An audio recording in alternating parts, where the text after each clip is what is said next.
so excited to try the juicer that was just sent to me. I'm going to be making orange juice, so here we go. Setting it up was super simple, so I'll kind of take you through the steps in a backwards fashion. This part right here just goes on, and actually this part here can come off, and what you're gonna wanna do is just make sure it lines up with the center here. So we're gonna line that up, and then this part is where we're gonna be putting our fruit in. Okay, there we go. Now it is snapped into place. So what I'm gonna do is just put these in, shut the top. Here's our pusher. We also have the container here for juice and the container here for pulp. Don't forget to open that part. Okay, wow. Let's add some of the bigger pieces in. See what happens. I'm gonna add 2 of those. Shut it. Turn it to the on position. Here comes the pulp side, the rinds, and the juice. We're gonna take this and we're gonna push it. Let's put the final 2 pieces in.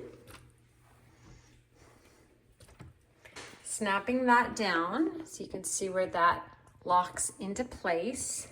There's also a reverse.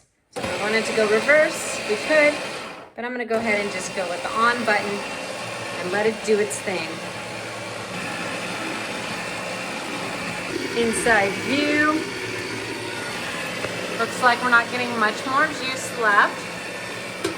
Do one more little around, and then we'll hit the off.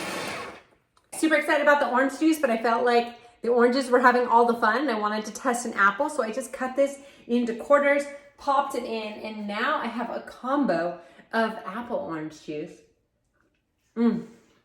So good. It was beyond simple. Here's all the pulp of 1 apple and a whole bunch of oranges. Look how it comes out. It's really interesting. I love that this one is simple to clean and so simple to use. So if you are looking for the easiest juicer that's gonna make the best, most fresh juice, I think you're gonna love this. Plus, you get a whole recipe book as well. So there's so many different juices you can try. I think you are going to absolutely love having this as part of one of your kitchen gadgets.